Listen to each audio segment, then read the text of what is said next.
you have Jeff and I here. This is a super special episode because it is our 200th podcast episode, which I can hardly believe. That means, Jeff, how many years have we been doing this? It's almost 4 years. Wow. That's every wild. Week.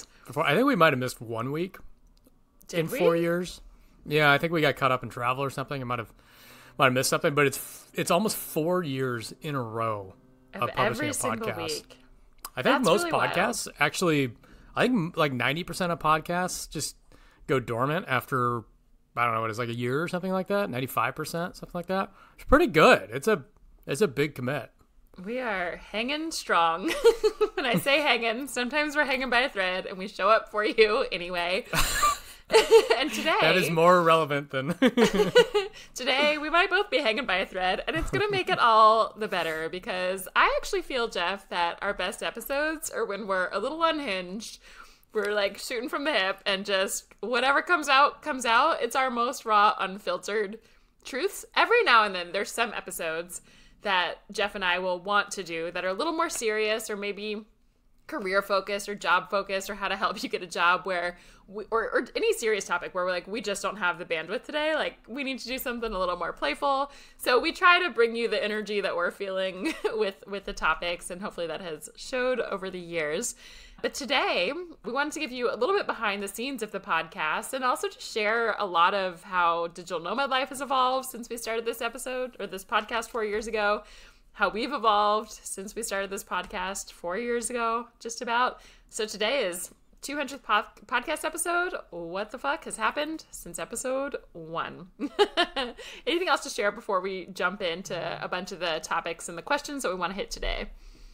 No, we got a lot to go over, and it boggles my mind that it was 4 years ago, and how different a headspace I was in with Beach Commute, how different a headspace I was in with myself. And I'm going to go through it in real time here. So I'm like vulnerable and scared and also excited. Like there's a lot of personal stuff and a lot of digital nomad stuff in here. So I'm cautiously optimistic about where this is going to go.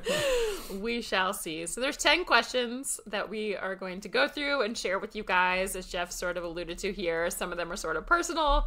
Some of them are more about just the business, the podcast, nomad life, all the things. And you'll also get a little bit behind the scenes of the podcast and what it's like when we show up and how we go about doing this for you guys. So we're really excited. We're excited for this one. I like the unhinged episodes. They're my favorite. So yeah, they're the best. With that one, I'm going to kick it to you for number 1 to answer. So the question is, how have we changed as digital nomads since episode 1? So that says we, but if you want to share how you did, I'll share how I did, or if it's a collective we, feel free to change it to answer that as well. The first thing that comes to mind that's most clear to me is I've slowed down. Haven't felt the need to go to as many places. I think typically, as far as digital nomads go, I was already more of a slow mad, I think. Maybe not initially, but I was always kind of a slow mad. Compared to me and Diego, you were, but maybe compared to the average nomad, well, maybe not. Probably on average, I'd say. Probably on average, yeah. So I've been way more okay with that, and also been more okay with just not traveling and staying in the hometown for a while, and not feeling. I think it's a big thing. Is like feeling like I have to go somewhere. Like I got to go. I got to say yes to. I say yes to every one of the offers to go travel somewhere, and now it's just more like, just do what you feel like you need to do in the moment. Started just saying yes to everything. I feel like I'm getting more out of my trips now without the pressure of like, got to see everything, got to do everything, got to say yes to everybody kind of thing. When you say you're getting more out of your trips, what do you mean by that? I feel like I'm really getting to know the place a little bit better and getting into routines with them and not rushing. Just kind of sitting back and enjoying it a little bit more, as opposed to like more of a dopamine bouncing around kind of thing, and just like getting a good pace for life. Yeah. I guess it's just me, as you think about, it's not that it's necessarily tied to an age, but if you think about the phase that a lot of us went through when we were younger, where it's just like you say yes to every friend, you're excited for like parties and invitations and all of this, and then you age a little bit and you're like, I'm fine just seeing my 5 friends, like let's just go meet at your house or go to like a nice dinner, or like let's just meet in the park for a little bit today. Exactly. It sort of reminds me of the same phase that we all go through with digital nomad life too, where it's like you go hard, you say yes to everything, you're excited for everything and everyone you meet, and then at the end you're like, I kind of have my digital nomad friends. I'm like, let's just go here and hang out for a little bit. Now that I think about it, this last trip to Puerto Escondido that started in January and ended in May, it's the longest I've stayed in any one location by at least double. Yeah, that's a long time you were there. January, March, April. Almost it didn't feel 4.5 months or something like that. Felt like nothing. Yeah. I don't think I've stayed in Time that just long now that dilated you say that. and went away. It's like it was crazy. It was crazy. I've never had time just disappear and morph like that. It was so wild. So wild. And I'm okay with that. Also, you went through I feel like you experienced so much during that time. It wasn't like it flew by and you did nothing. Like I feel like it was also like I was just laying on the beach for 4 months and just listening to whale songs. I wish. Yeah, that's not bad either. I mean, I'm imagining that, but yeah. It was an experience. I like what was yours? For me, it's funny as I even look back. I like wrote this down after we were thinking about, or just after I wrote this question because I didn't want to forget it.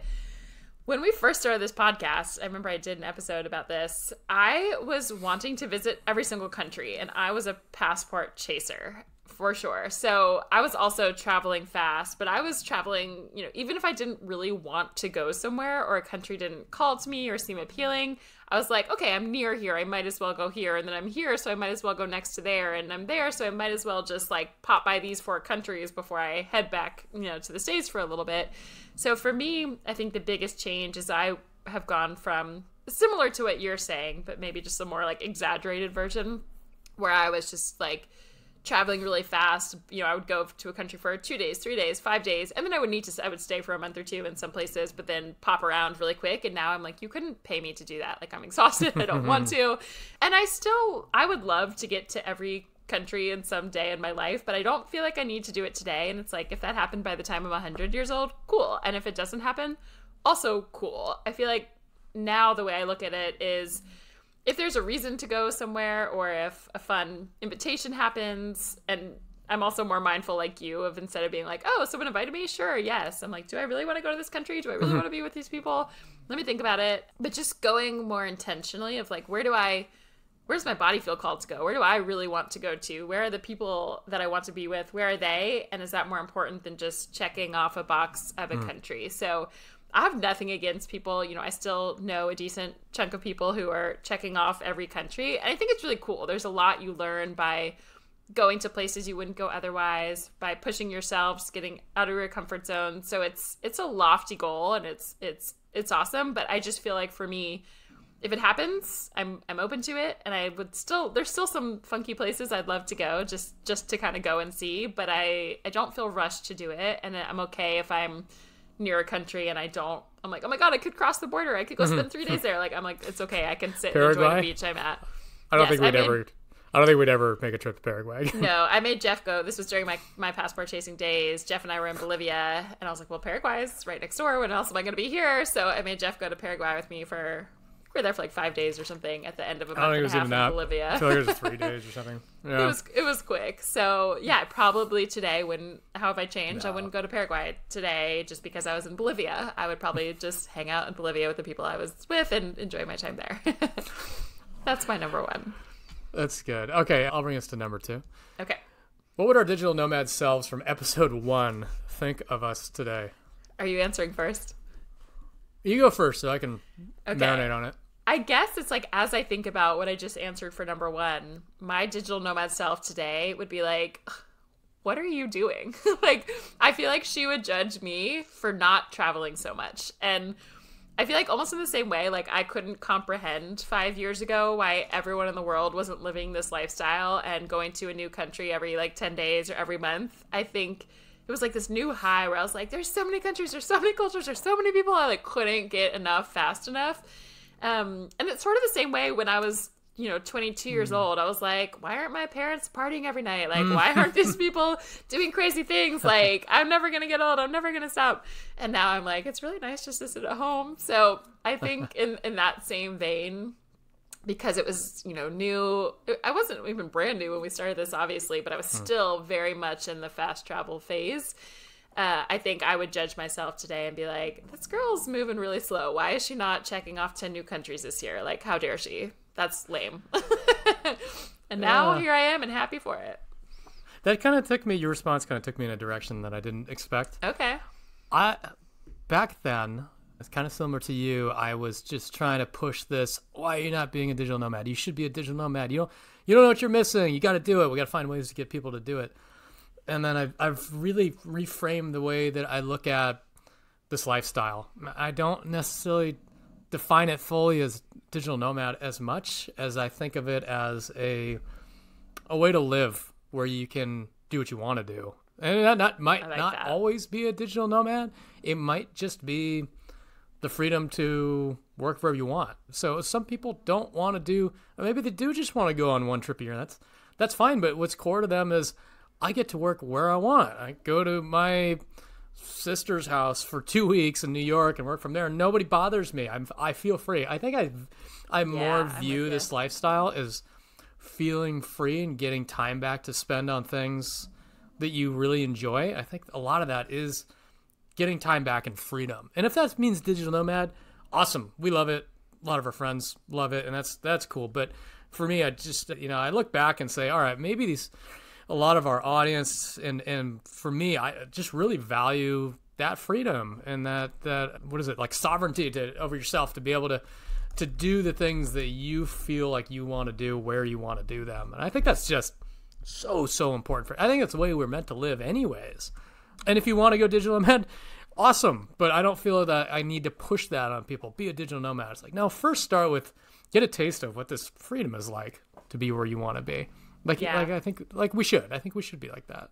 I love that a lot too, and it makes sense as we've slowed down. And I also think I've reframed, like you, especially working on Beach Commute and really understanding what you all as listeners, all of our email subscribers, our newsletter, hearing back from you guys. A lot of people, like, you just want the freedom to go visit your grandparents in India for a month or in the UK for 2 weeks here and there, and not have to be limited by vacation days. So it might be that you want to be a passport chaser like I was for a few years and go. Or maybe, a lot of people are like, I've just always dreamed of living in Japan for just a year and then I want to come home and I don't really care. And I think for us, just like helping you get the freedom to do that, to do whatever. I would say like you and I have become less judgmental for the better. We've evolved a little bit and not feeling like everybody has, like, you're missing out if you're not doing this, but really more so helping you get the freedom. I still believe, like, I wish everybody had a remote job that let them work from anywhere so that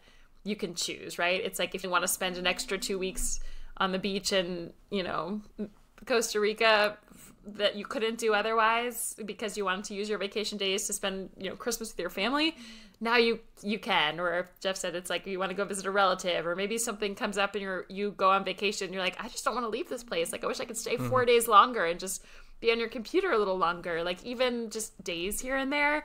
I think I've also changed in that way of just what it means to have freedom instead of like you must be a digital nomad and you must enjoy it.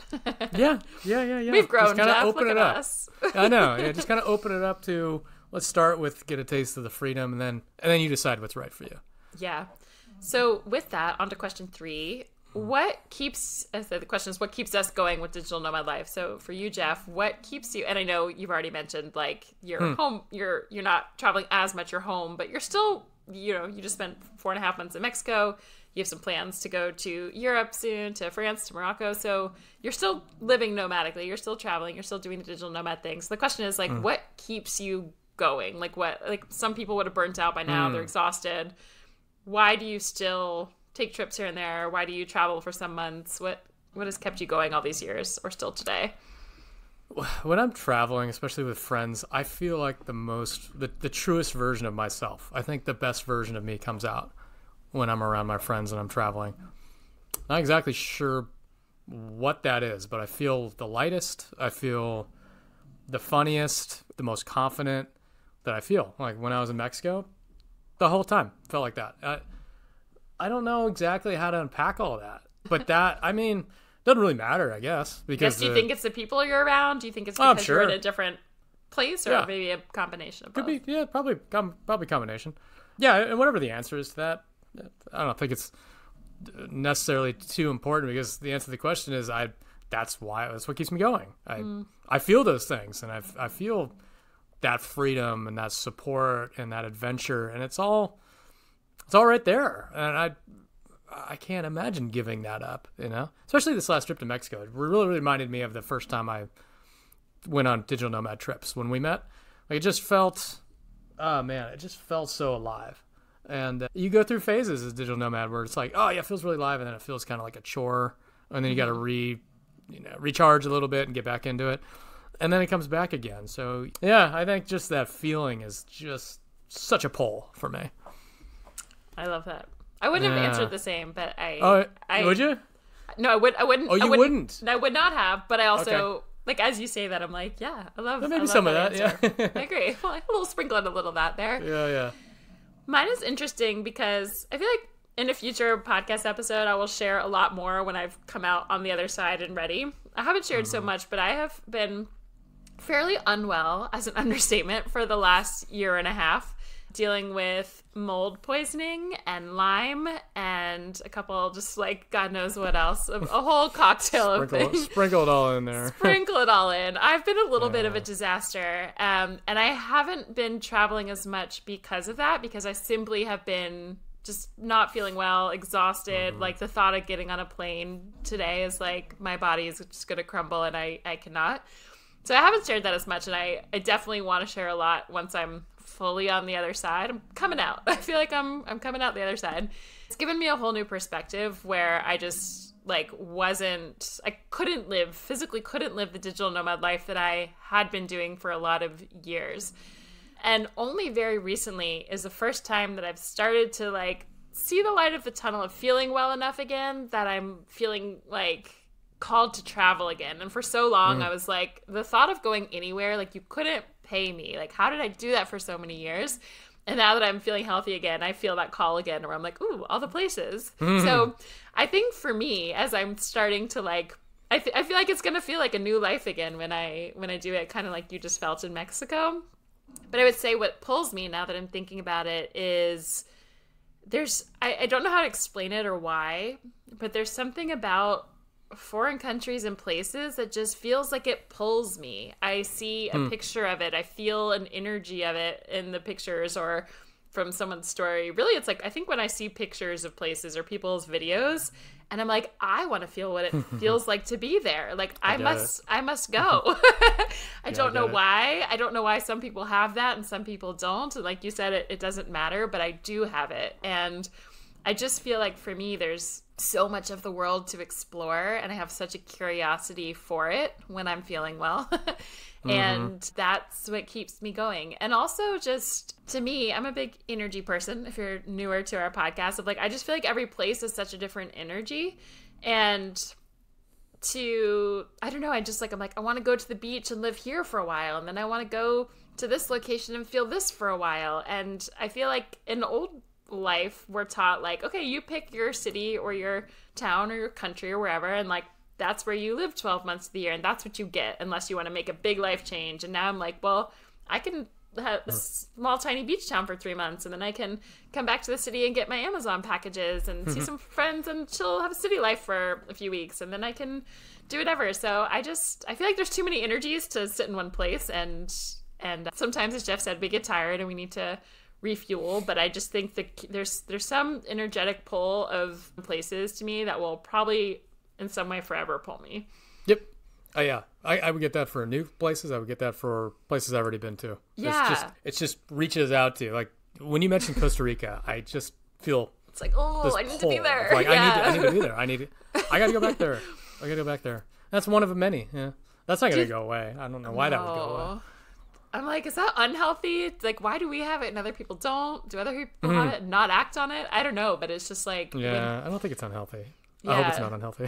I don't think so, but I just have like, even our nomad friends, like, I was messaging with a friend who's in Playa right now, and she was talking about just like, oh yeah, and like the people and the rooftops and the pools. And I'm like, oh, I want to be in Playa. I miss it. Like, but I don't know that I need it today, but it's just, yeah, it's like even places you've been, and you said they're calling us back. So yeah, and I think every nomad has a different reason maybe, or things you learn, but I just have such like an insatiable curiosity of the energy of places and the the views, the people, the cultures, the food, the animals, the whatever it is. It's like I just gotta feel it. So that's fine. Yeah. Okay, what's All next? right, I'm going to make you follow up that one with, all right, what keeps us going with beach commute?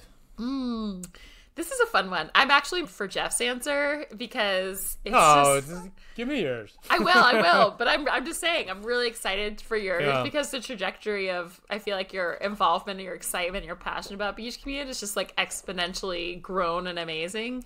For me, what keeps me going with beach commute is just, it's kind of the same reason I became a coach to begin with. It is the most rewarding feeling when you change someone's life. And I don't feel like, I didn't go into it to be like, oh, I'm going to change people's lives. It's like it happens. And it's so cool. And as we were talking, if you circle back to what we say, I think it was about question 1 or 2, whatever it is, about just the freedom that we have, not necessarily to go, maybe you want to visit every country, or maybe you want to visit a grandparent somewhere, or just spend a year somewhere, or just be free if you want to go spend 3 weeks, whatever that is for you. I just love like the people who write us in and the emails we get, or the people who have followed our newsletter, listened to our podcast, or done our coaching programs, or taken our courses, or whatever it is, like to hear how their lives have changed. And then I like see them and they're in Argentina and they're in South Africa and we run into them on a beach in Costa Rica and in Mexico. It's like, wow, like we're helping do this. And it's really cool. And I think even more recently, it's really cool to see how beach commute has evolved over the last years. And now with the Anywhere Atlas database of like, I feel like we are an expert in the fully remote companies that let you work from anywhere that nobody else in the world is doing. And it still like blows I feel like I say this to Jeff often. I'm like, this is so cool. Like, I just think there's so much that exists in the world. Like so many businesses, so many people, so many creative people creating really cool, products, businesses, ideas. And to think that still in 2025, like our world exists where I truly believe that we at Beach Commute are like the most knowledgeable in work from anywhere, like companies that truly let you work from anywhere and helping you get a job that lets you work from anywhere to travel more than anyone else in the world. And it blows my mind. It's like, maybe we're not, maybe I'm delusional. That's my opinion. I do think so. I really do. It just sort of like, it's like, wow, that really keeps me inspired and going because it feels like we're pioneering something. It feels like exciting. It feels like we get to help you live this lifestyle too. And it just, I can't tell you the excitement that we have on the back end. Like we don't, it's not just like, it's not like we only do this because you write us in and tell us, but like, it's so exciting when you do. And it's just like, it feels so good. And we're just passionate about it. And I'm excited to hear Jeff's answer because I feel like the passion you have it for like the remote companies and what we're doing is just like so fun and so exciting. Yeah. So I don't know, did I explain it well enough on my end? Oh yeah. And you said a lot of things that I'm going to say too. Okay. So yeah, what's yours? If it feels like every now and then you start working on something that is secret that people don't know yet. Like you're right at the beginning of a trend that you're spotting that the world hasn't spotted yet or they haven't like adjusted to yet. And I think we're right there. It's really exciting and it feels like a good fight to fight. Like we're on the good side of this. And what I mean by that is I've got a good bad guy now. It's the companies that want to bring people in office, keep them working in offices. Jeff's personal enemies bad reasons. Return to office. Or just like never go, never let you. Never let you. Yeah. What I like about it and what I hate about it at the same time, I can't stand it when people are disingenuous or they lie. And a lot of these people are lying about the reasons why they want people to come into the office. And I feel like that's a good fight to have, to call that out, because we know the truth. We know people are happier when they get to have their time back in their life and they get to spend it on things that they want to do. And part of this excitement for Beach Commute now is kind of a perspective change that I've had, where before I valued other things. I valued like getting to a lot of countries, spending time traveling. I valued moving up in an organization, personal success, all that kind of thing. Now my perspective has flipped so much that it aligns with what we say at Beach Commute, and that's I value time and how I spend my time and spending it on my passions. That is the currency to me, is how I spend my time and how I get to choose to spend my time. And being able to choose to spend my time on this is incredible to me, because this is like, I'm waking up in the morning and this isn't work for me. This is like, all right, let's dig into the very best companies out there and prove to the world that they're better than other companies because they're treating their employees right. That feels like a good thing. Feels like a good thing to be doing. You know, I liked before talking to people about becoming digital nomads. This I love and I'm passionate about, because it gets them to that core place they need to be. And like I said, they can choose to be digital nomads once they get there. Great. But this gets them to a feeling that they're spending their time in ways that matter. They're not wasting their lives. They're actually doing the things that they want to do. So that's just a love for me. And I love that we get to wake up every morning and find new ways to explain this to people, to promote those companies that treat their employees so well and they let them work from wherever the hell they want. And they get to live better lives, and people get to see that, you know, and seeing people write into us saying, oh my God, I'm so inspired by all of these things. How do I get to these companies? And like you see it, our listenership is gone up. Our newsletter list is exploding. Even people on LinkedIn are like, everybody wants this. This is, people are voting with their clicks, with their messages, you know, and this is a real thing. It's a huge wave. And I think we're on the right side of it. I love that. You know, it went from maybe a peripheral fun thing to do to like a core passion that I want to spend all my time on. Yeah. So I'm enjoying it. I'm having fun. Yeah, I love it. As you're saying, I feel like I didn't mention, but like wanted to, of like what keeps us going with it is, as you mentioned, kind of like waking up and just being excited to do it. I feel so strongly about that too. Like of course, there's like little bits of things that feel like work and some hard things, but as a whole, like I love working with you. I love working with all the people that, you know, we work with at Beach Commute.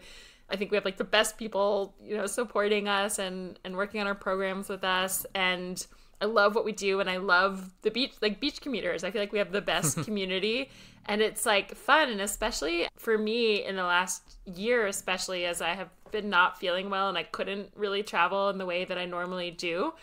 And I actually am way less social than I normally am. I don't play sports the way I normally, like my life has been taken away in many ways. And this has been, you know, a lot of days my brain is like, I can't even talk Jeff today. Like we got to reschedule. But at the same time, I tell you often, like Beach Commute is honestly what has kept me going and fulfilled. Like when there's a lot that I can't do, it's made me realize how much I like love.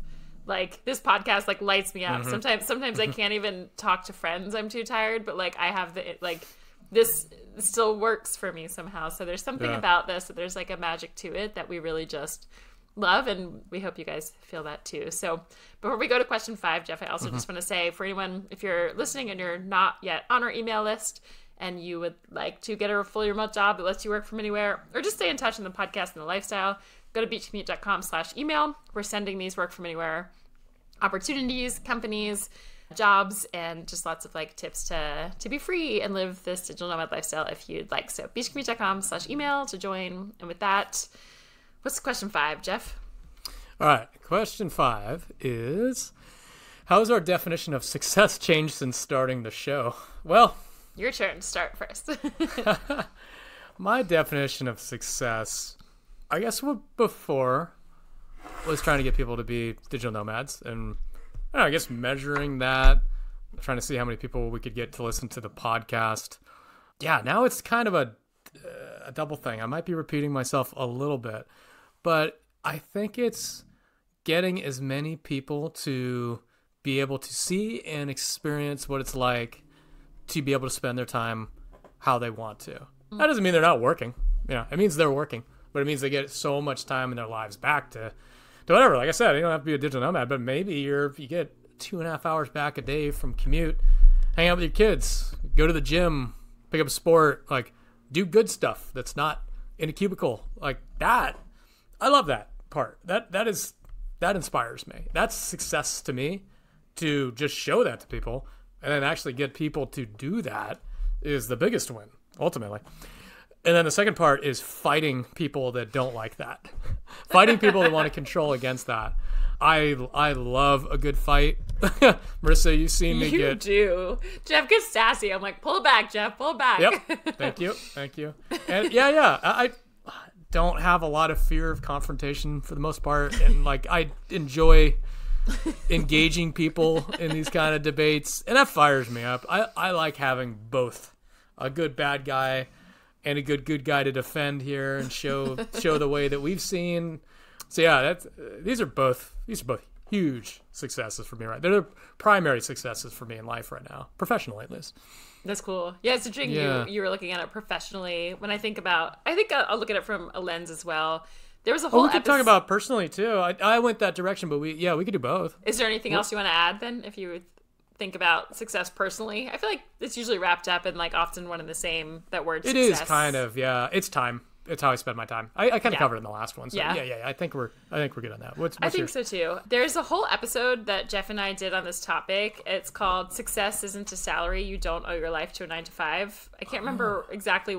If you don't mind, Jeff, will you find the episode number, or we'll link to it in the show notes or something? But success isn't a salary. Yeah, that's the name of it. So it's a lot of that. But I think for me, and especially I guess if I look at myself from episode 1 until today.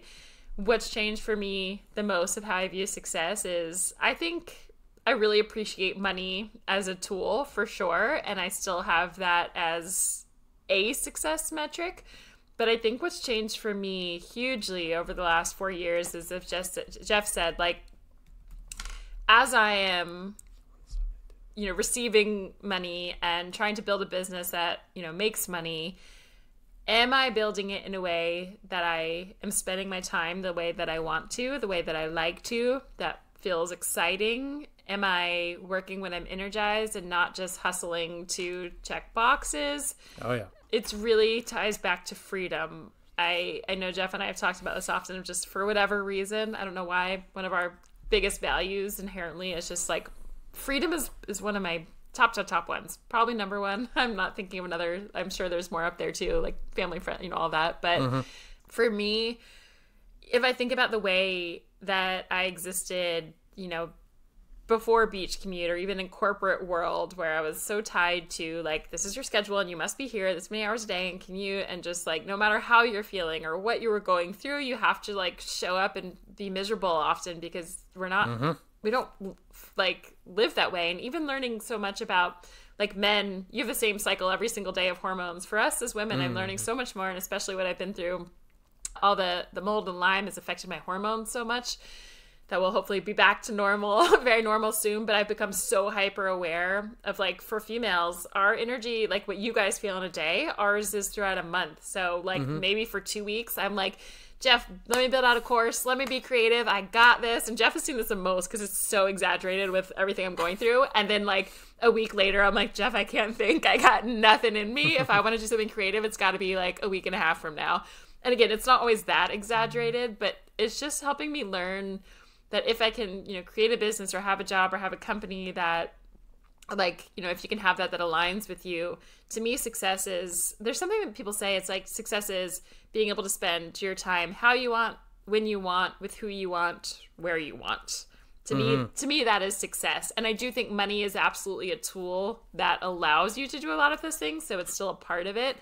But I think about even yesterday, Jeff and I were going to, I thought you were going to bring that up. Yeah. Or if you weren't, I was. You know me well. We know each other well. We were going to have a call to go over some stuff yesterday for the business. And I think you texted me first. You were like, I need to put my feet in grass. Like, can I have 30 minutes? Like, my feet need to touch the grass. And it just like means the world, especially like with everything I've been going through with my health, like to have a business partner, to have business, like, just in what we do, to be like, if I can't work right now, and I, like, after you said that, I was like, I could really do the same right now. We ended up canceling the call because we were both just like, I literally went across the street. I sat in the park with my feet on the fucking grass. Like, wonderful. Oh, you didn't tell me that. Oh yeah, Awesome. I actually did. I sat there for an hour and I listened to a podcast episode, and we didn't have it in us yesterday. And it's like, to me, that is success, is that we were able to be honest with each other and be like, I don't have this, right? And today here we are,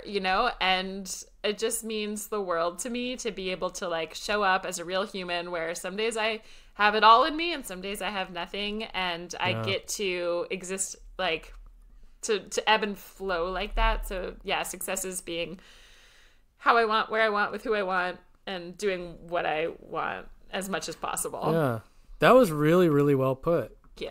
Yeah. yeah. Yesterday, that too. I laid in the sun with my dog Charlie. Lizard. Put my feet in the grass. Just took in the sun, listened to some music, and we just weren't into it. And there's just this trend right now. I feel like it's starting to die off a little bit. This grind set mode. Wake up at 3 a.m. Be productive for 19 hours, and then. That we're not designed that way. It doesn't work that way. And we could have pushed through yesterday afternoon. And I think that's what people want and what they expect. It would have been shit. Whatever we did yesterday it would have been terrible. Would have had to be redone. And I don't think people understand the value in taking that time that you need so that you can have that extreme 6 hours of productivity that it would take a week to get through. Right? Like, it's just... If people would understand, it's not, productivity isn't linear. It's like, it has a lot to do with you and your feelings. And if you don't listen to that, you're going to be just tense at the computer. You're going to get some sort of physical illness or ailment. I love that we can do this. I say, hey, I'm fucking busted up right now.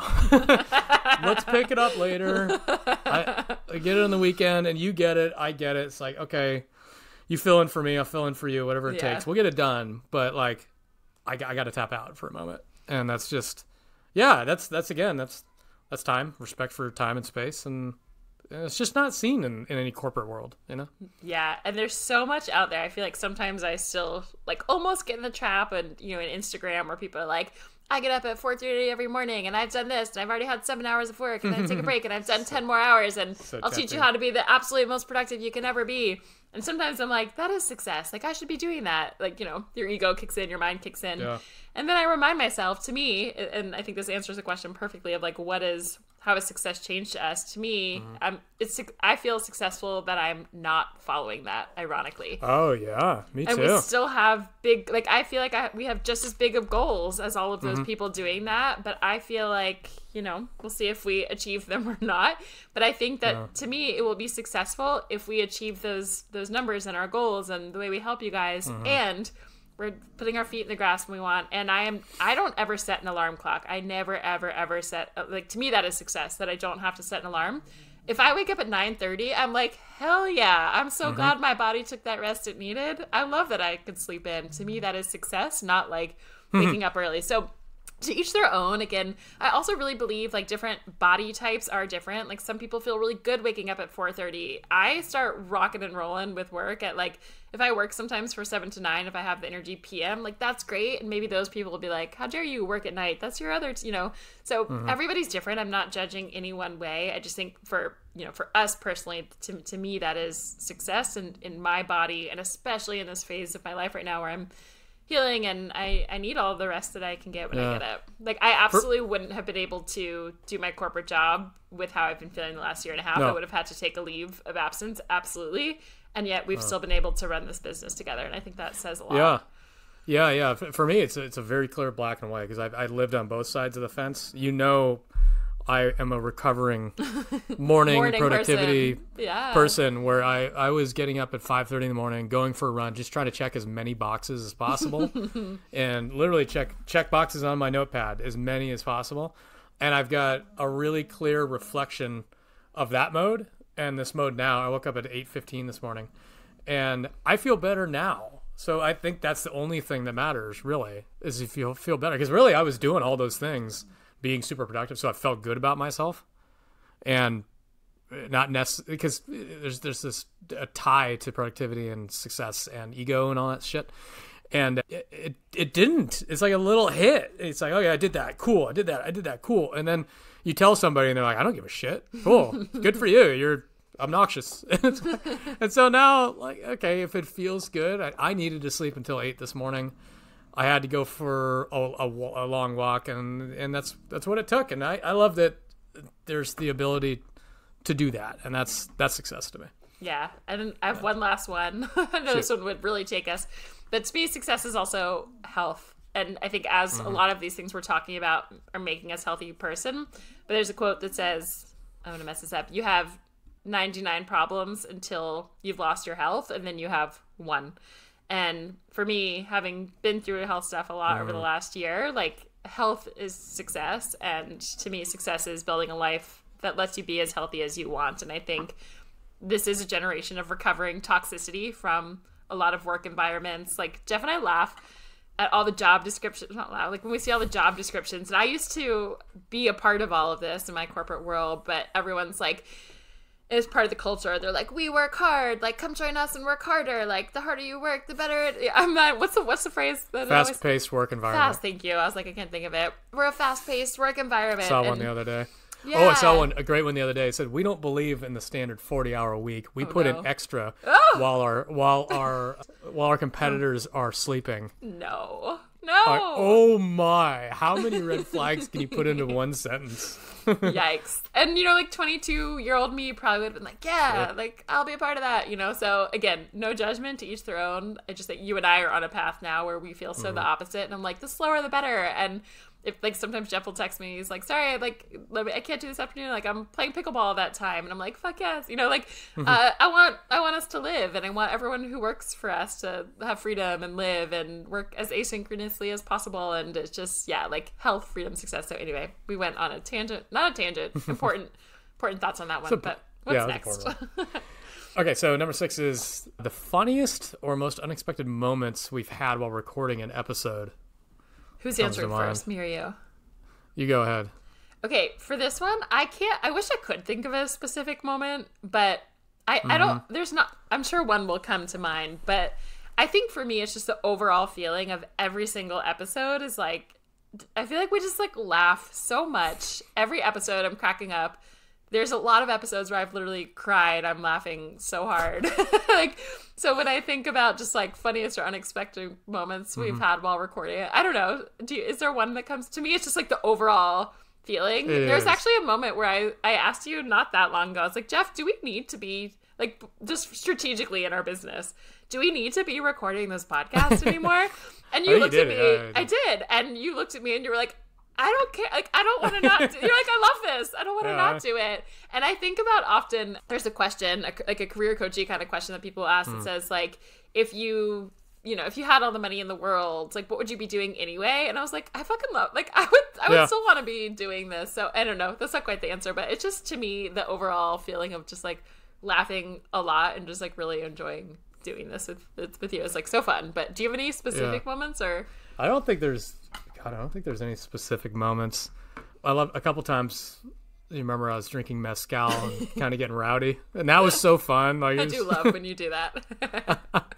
And I like that we can do that. We do that with our audience. Like you guys actually appreciate that and write into us and tell us about it. Like, I can tell you about getting stung by a scorpion. We talk very real with you. Like, we're very, very genuine. This is not rose-colored glasses, not curated perfectly for you. It's like, this is our lives, and you all know us pretty well, and I like that we get to do that on the podcast as well. Yeah, I don't know if there's any specific I wish I could remember. I feel like I remember 2 moments of just like crying, laughing, but I don't remember what they were about. I don't know why. It's like I can remember the moments, but like sometimes I just like die laughing, and I wish I could tell you what they were, but I don't know. You have to go back and listen. They're good. One of my favorite ones, actually, I will say, it was I can remember laughing so much. It was me and you and Diego. I think it was actually our 100th episode.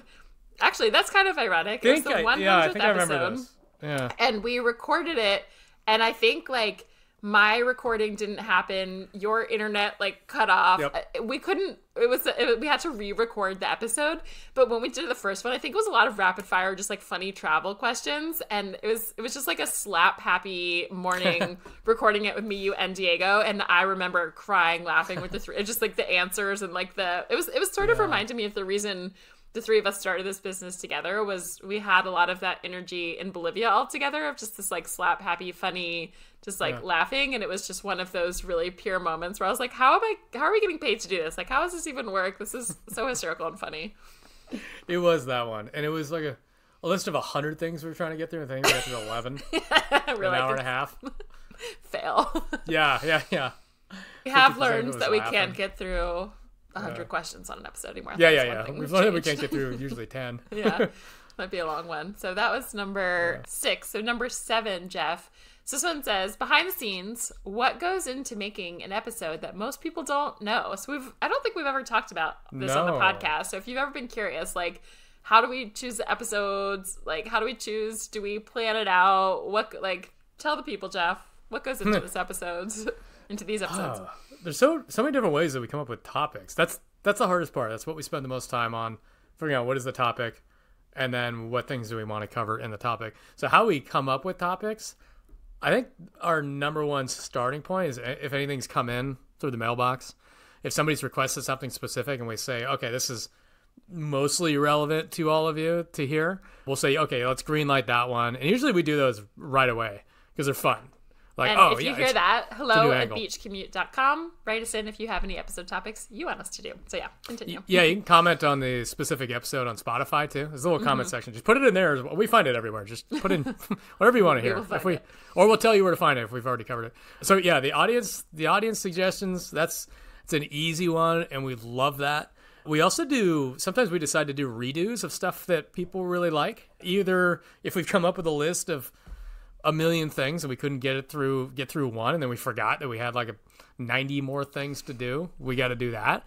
We've also done things that just make sense to repeat if we haven't done, say, for instance, like certain remote companies that are hiring right now, and we'll just go through a list of their jobs. We'll talk about different places you can live for under X amount of dollars, and that changes every year because inflation's just shooting everything through the roof. So we have to keep that relevant. We try to also balance the stuff that we talk about. So we don't want to do too much location travel stuff in a row without mixing in a few business things, how to get hired, some company things, some lifestyle things like that. So we try to be careful to just space things out so it's not just like a brick wall of travel stuff or a brick wall of this is all how you get hired, things like that. So there's a good variety. And then sometimes Marisa just comes up with good ideas. And we're going to go like, oh, yeah, that's pretty cool. And we're like, can we flesh that out into at least 30 minutes? And we'll just bullet a bunch of stuff out. And then hour and a half later, here we are in an episode. Did I miss anything? No, that's I feel like I probably good. did. I would say the way with my ideas, I feel like sometimes I see things on Instagram or I hear quotes or I'm listening to a podcast or I'm talking to a nomad friend. And it's just like I get these downloads and I just keep a running list. And so Jeff and I, we don't plan ahead of time which one we're going to talk about. We show up to the call and I'll read a list, and it really depends on the mood, as we talked about earlier, of like, are we feeling smart today? Are we feeling silly today? Do we have a brain today? What do we want to talk about? So we'll kind of go through a list until we both just kind of, I feel like usually we just feel like, yeah, like that's the one. Yeah, that one fits. Yeah. And then we do spend some time before we record and we bullet out like just generally what we want to cover, and then we just free flow here for you if you couldn't tell. That's a good point. A lot of times we refrain from telling each other answers to stuff because we want to actually discuss it in real time. Yeah, it is one of, I don't feel like I hear many people do that. I listen to a lot of podcasts. I love them. And I don't hear anyone else. Like, I feel like what's really fun is surprise. Like, we'll pick our own answers, and I don't know Jeff's and he doesn't know mine, and we sort of compare, and it's really fun because it's like, do I know what Jeff is going to say? Like, I know you pretty well. Sometimes I think so, and then sometimes you surprise me. So those are really fun. And that's the gist of how we choose them, but it's really fun, and I like that it's a good mix of like a little bit of preparing but also a lot of just off the cusp, and we do that very purposefully because we want it to be like you're having a conversation with a friend. Like, what would someone just say when the topic comes up? And that's just what flows out of us. It's not like rigid or prepared or anything like that. It's not. I actually like that about our podcast versus others. Listen to other ones, it's just like feels rehearsed. It doesn't feel genuine or raw. We don't really edit this unless we say something like we stumble over our words that'll get cut out because it sounds good. But there's really no editing of this. There's no prep. I remember when I first started podcasting for my company, 7 years ago, it was not free flow at all. Like, I thought it was. No? It became that way. When we first started, no. You had like points to hit, things to say. Yeah. Earlier teaching SEO and marketing stuff in the podcast, like just so fucking dry. And I don't know if you remember, like, do you think back to the first time where you started recording things, like for whatever courses, for Sure. podcasts and stuff? Do you remember it feeling kind of weird when that microphone turned on and you're watching yourself record? Not There's like an specifically uneasiness that. of- Well, it just felt like a lot of pressure. It was like, Yeah. it's like with anything new, it takes like a lot of thought, and you're like, okay, I gotta do this right. How do I set it up? What do I do? And now I'm like, Jeff, give me 5 minutes. I'll hop on. We'll run. It's like we're Now we just talk, and I don't even notice the microphone's there. It's just yeah, that's a good point. just going. Yeah, so that's how it's done. If you didn't know, what's next? Okay, what episodes are we most proud of, and why? For me, the biggest one is, this is the one I referred to earlier, is that success isn't a salary. For whatever reason, I don't know. I don't know if everyone else resonated with it as much. Maybe we'll know. Maybe we'll never know. I remember I was in Costa Rica. I don't even remember why we decided to do that topic. I do. You do? I do. Yeah, Why? we talked about Paul Millard's book, The Pathless Path. Oh, that's right. That's right. Yeah, and we wanted to reframe things a lot back to how you spend your time. Yeah, that's a good point. And then I read that fun. whole book. You're right. That was a great one. It was one of my favorite ones. There's a lot of what we talked about earlier on this one, just like what success is. And to me, it was just sort of this blend. I really love all things personal development. It like lights me on fire.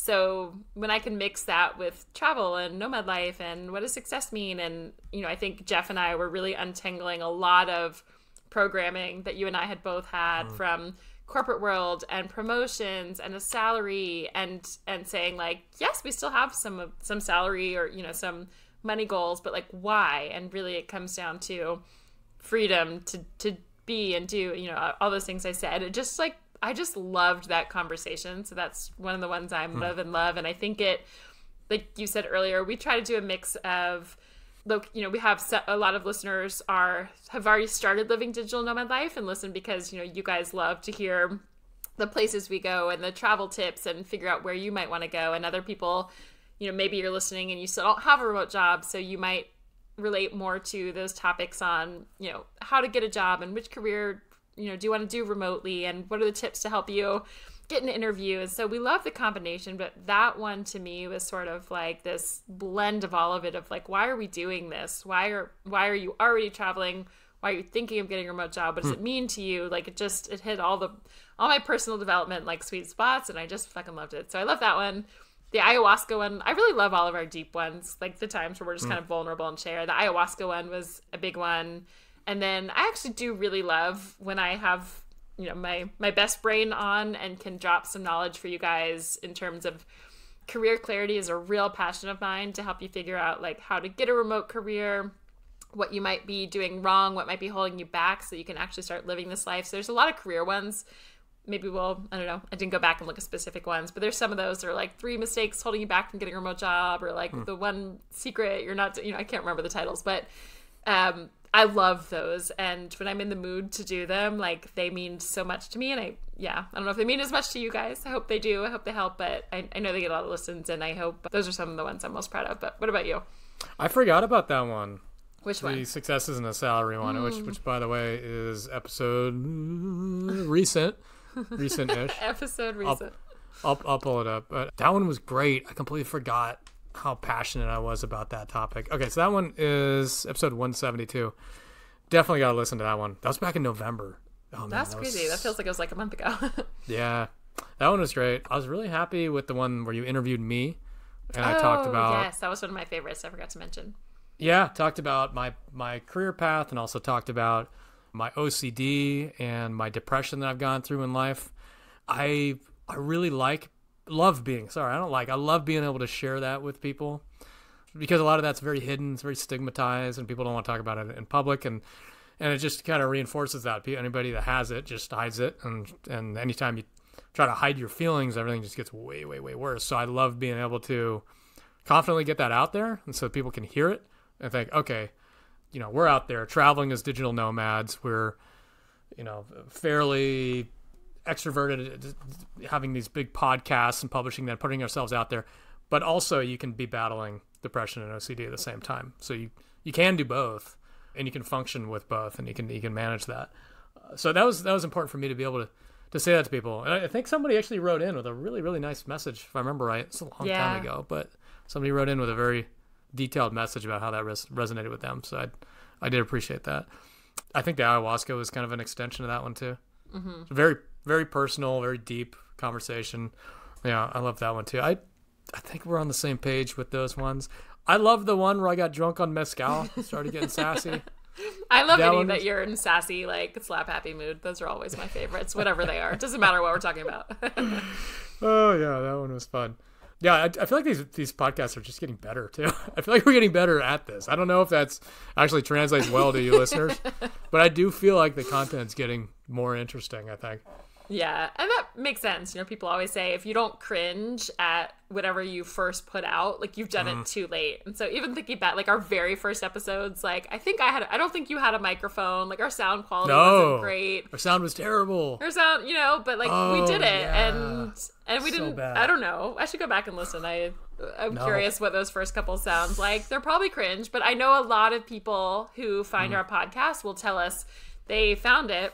They go back to episode 1 and they listen through to every single episode. It's wild. We hear that a lot. And so, maybe it wasn't the best sound quality, but I think the point of anything, and maybe if you're listening to this, it's like whatever you want to do, just start. It's going to be cringy, but you get better. And that's the point of anything you do. So here we are, 200 episodes later. I can't believe it. Might have to have a drink and listen to what it is. So let me know funny. if you do. All right, so number 9, this and then one more after. Jeff, so this question is, what are we most excited to try or explore in our own nomad journeys over the next year? So for you, what is that?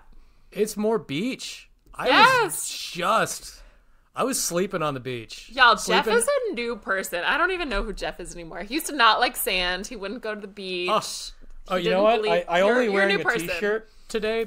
For some reason, like I couldn't find a tank top. Like I brought it back here. Flip flops, tank tops. Oh, you've been wearing t-shirts since you're home. I missed tank top, Jeff.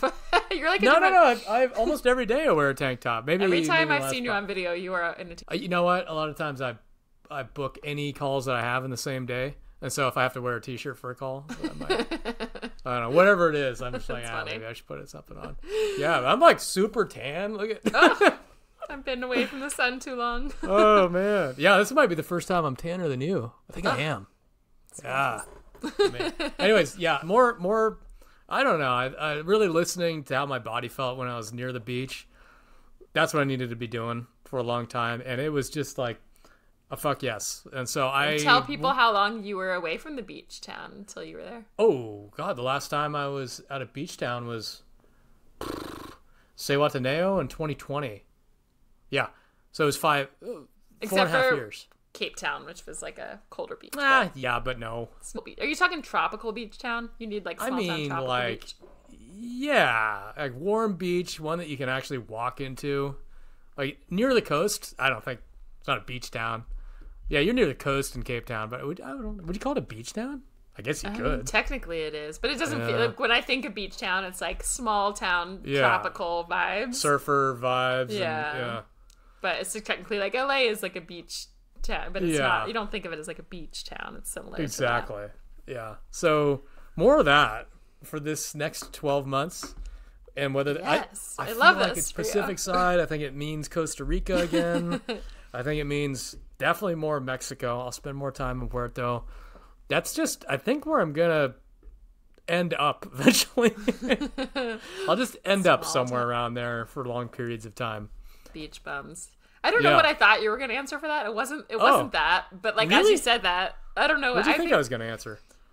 I don't know. I think I thought you were going to answer more about like a speed of traveling or like I don't know what I was thinking. But as you say that, but then I feel like you have some fast plans coming up. Yeah, that's kind of circumstantial though because of events. It's not. Yeah, exactly. It just happens to coincide with events. I'll slow way down after those are done. So your answer overall is just get back to more small beach towns. Yeah. Coming from the guy who said he didn't ever want to be around sand. Hates sand. Yeah. So I love I made friends with the sand. We're Good okay. for you. Jeff is y'all. He's like literally a new person in 2025. I'm just re-meeting the new Jeff. Oh, I love it. Yeah. So for me, when I was looking at this question, what am I most excited to try or explore in my nomad journey over the next year? My answer is anything. And not anything because there's a lot of places I really don't want to go to. Recovering passport chaser. I also love the small beach towns, but as I mentioned at the beginning of the episode, I was actually I'm like, what month is it? I can't even remember what year it is, Jeff. It's April? May? I actually don't know. May. It's May. Okay, it's May. Mid-May. It's May. So I spent January and February in Costa Rica. So I did spend the first 2 months of this year in my favorite beach town. And then I came home, felt like even more unwell, and I actually had a trip. I was like in Arizona, I was in New York, I was flying, and I just got beat up by like airplanes and travel, and was like, I cannot go anywhere. Like I am, no matter who asked me to go where, do what, like I couldn't I was just a no. So for me, I have some exciting optimism that by in the next month, 2-3 months, I'm going to be feeling well enough to like get back to my beach towns. And I also would love to spend some of the rest of the year, whether it's in Costa Rica, in Playa, Puerto Escondido, even so, like, I feel like little tinglings of like Bali was like the first time it even sounds like, oh, it sounds exciting to go to that side of the world. I don't know that I will, but for me, just to get back to feeling well enough to at least start with some of my familiar favorite beach towns, because it's wild. Like last year is when my health stuff, really 2 years ago, but like in the last year and a half was the biggest stuff.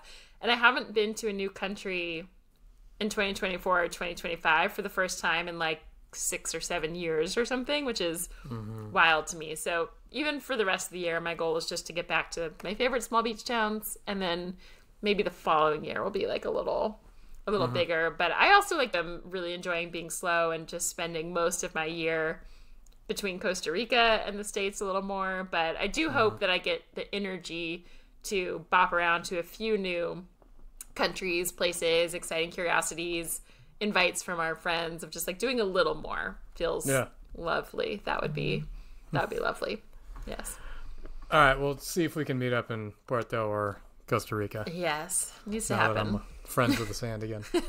We can go to the same places again. Okay, last question. You ready? Yes. All right, one big swing goal we have for Beach Commute over the next 200 episodes. What would that big swing goal be? Ooh, so if we're talking like, another 4 years? Oh my God. It's 4 years. Are we going to be doing this episode? Do you think we'll be doing this? I'm curious, Jeff. Do you think 4 years from today, that's 2029, do you think we will be doing this podcast? Wow. I don't know. I don't know either. I can't see why not. It's a while to think about. It's a long time. 4 years. I can't think in 4-year timelines, that feels like. That's so much, yeah. Huh. I saw this post the other day, this will be relevant, on Instagram, that was saying basically like how nomads answer questions about plans. And it's like, you want to get dinner tonight? And they were like, maybe. You know what I'm talking about? It's like, but like yes or no. And it's like, yeah, that sounds cool. But it's like, are you coming or are you not? Like, that's like tonight. And anyway, I'm like, I don't, like, if it feels right to be doing it in 4 years, we will be doing it. If it doesn't, I don't know. It feels hard to answer. But I was curious if you had a hunch. You won't even click the buy ticket button on a... You have like a paralysis panic attack when you're trying to buy a plane ticket. I just want to be able to decide like that hour. Like, do I want to go now? Yes, I do. I just live in the moment, Jeff. Yeah.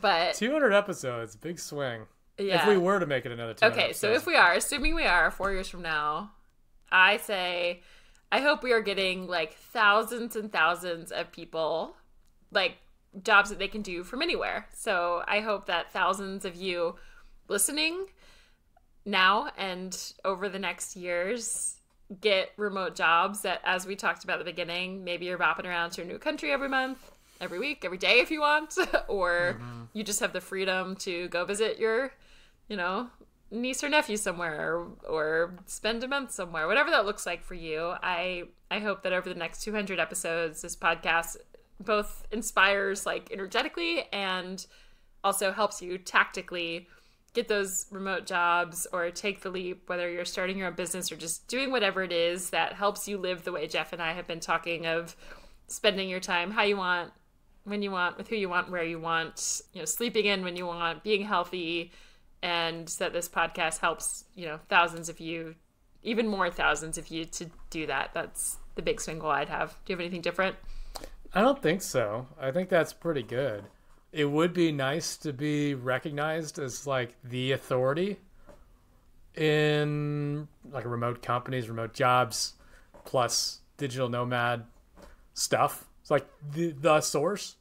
I don't know. It's a big swing. We wanted to take a big swing. That would be kind of cool. I love that. That's a good goal. We had someone. People think remote jobs. They think, Beach Commute will tell you where to get one, and which are the right companies to get it with. That would be pretty cool. I love that, and I feel like the people who know Beach Commute now absolutely feel that way, and it's just becoming like reaching more and more. So coming to the end of 200 episodes, we got big lofty goals for potentially the next 4 years, or as long as this keeps calling to us. So if you are enjoying this podcast and you would like us to keep going for 4 more years, if you haven't already done so, make sure, if you're willing to, give us a 5-star. The 5 stars on podcasts on Apple or Spotify or wherever you listen.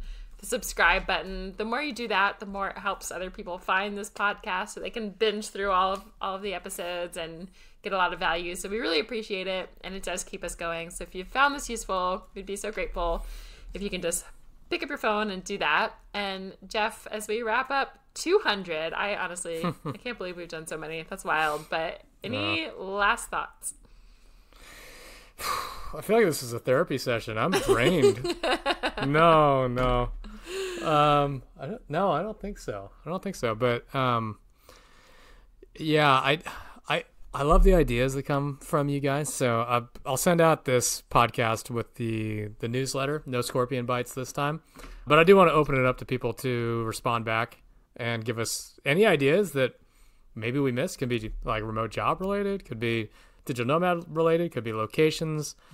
You guys you're seeing a different view than we are seeing because we're immersed in it. So give us the questions that we're not thinking of, and we would love to cover it. So you can just email us at hello@beachcommute.com. You can also respond directly to the Spotify episode. There's like a little comment thing at the bottom, and we see everything.